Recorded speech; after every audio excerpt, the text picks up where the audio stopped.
Hello students, मैं विशाल गुप्ता आपका teacher. कैसे हो आप सब स्टूडेंट्स। इस वीडियो में मैं आपको क्लास 12 सब्जेक्ट बिजनेस स्टडीज़ का जो हमारा चैप्टर नंबर 1 है, nature and significance of management, उसकी केस स्टडीज़ आगे कंटिन्यू कराने जा रहा हूँ। स्टूडेंट्स, इस वीडियो में हम 2 केस स्टडीज़ करेंगे।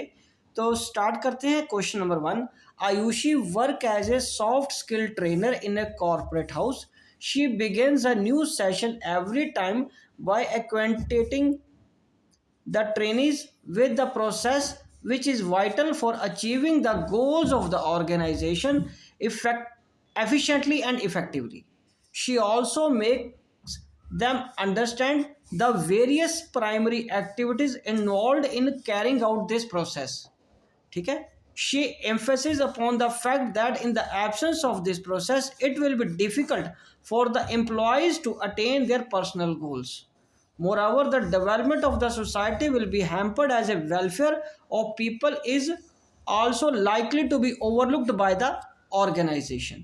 In context of the above case, identify and explain the process being referred to in the above lines. B. List the primary activities contained in that process, or how does this process helps in achieving the personal objective of the employees. तो guys इसमें 3 question बनते हैं कि ठीक है। Question number पहले में वो कह रहा है कि आइडेंटिफाई करो, explain the process being referred in the above.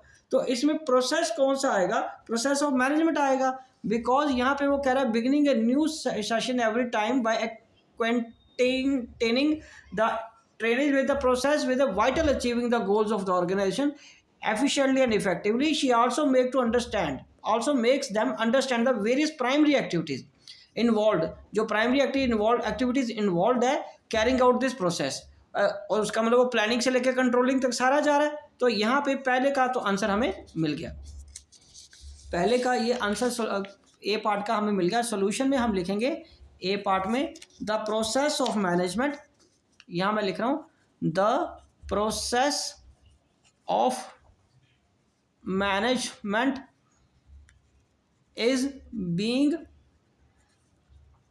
Referred to in the above lines. ठीक है जी। और अब इसका अगर हम बी ऑप्शन की बात करें तो बी ऑप्शन में क्या आएगा guys? B, list the primary activities contained in this process. ठीक है जी। तो उसका क्या आएगा? प्राइमरी एक्टिविटीज कंसर्न वाली क्या होगी वो प्रोसेस की? B. So primary activities involved in the process of management, वो कौन सी है? पहला planning, number 2 organising, number 3 staffing, number 4 directing, और नंबर 5 कंट्रोलिंग। ठीक है जी। और उसका अब हम सी पार्ट की बात करेंगे कि इसका सी का आंसर क्या आएगा? How does the process help in achieving personal objective of the employees. तो पर्सनल ऑब्जेक्टिव कैसे अचीव होंगे? By giving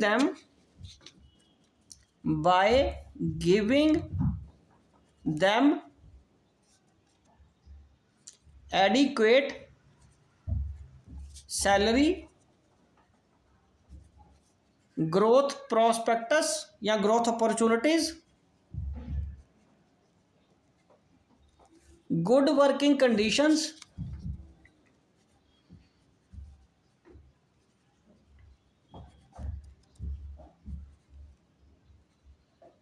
etcetera. ठीक है जी। इस तरीके से वो पर्सनल ऑब्जेक्टिव्स को अचीव कर सकते हैं। तो अब हम आगे डिस्कस करते हैं बेटे सेकंड क्वेश्चन को। सेकंड क्वेश्चन क्या कह रहा है? Real alliance limited is a well known cement company in India. It is able to earn adequate revenues to cover costs. Its capital base, number of employees and production turnover has increased manifold over the years. The role of profitability of the business is also creditable. the employees of the company are happy, satisfied with their remuneration, working condition, promotion policy, etc. As a part of its moral obligation, the company has taken many initiatives for providing employment to the specially abled person and promoting literacy in the villages adopted by it.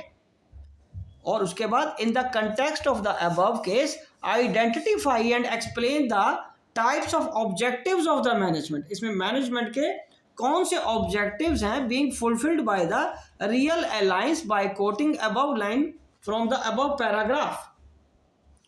ठीक है जी। तो अब इसमें हमारे पास क्या आएगा, सबसे पहले ऑर्गेनाइजेशनल ऑब्जेक्टिव भी हैं, पर्सनल ऑब्जेक्टिव्स भी हैं और सोशल ऑब्जेक्टिव्स भी हैं। अब ऑर्गेनाइजेशनल कैसे पता चल रहा है, ठीक है, able to earn adequate revenues to cover its cost.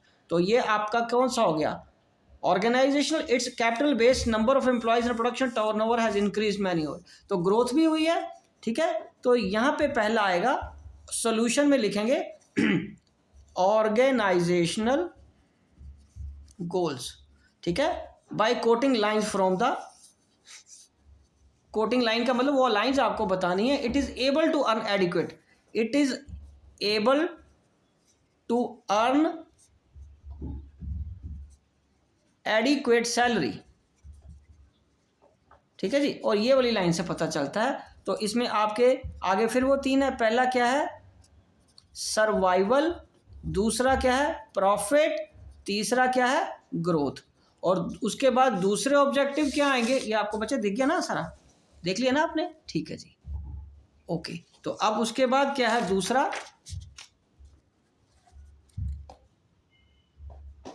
दूसरा क्या है हमारे पास, पर्सनल ऑब्जेक्टिव। अब पर्सनल ऑब्जेक्टिव एम्प्लॉयज का है, होता है ना कि एम्प्लॉयज के पॉइंट ऑफ व्यू से इंडिविजुअली वो क्या सोचते हैं, ठीक है, तो क्या एक्सपेक्ट करते हैं और उनके ऑब्जेक्टिव्स को कैसे एम्प्लॉय पूरा किया जा सकता है। Happy and satisfied with their remuneration, तो by quoting the above lines भी है ना, तो यहाँ लिखेंगे the happy and satisfied employees, इस लाइन से पता चल रहा है।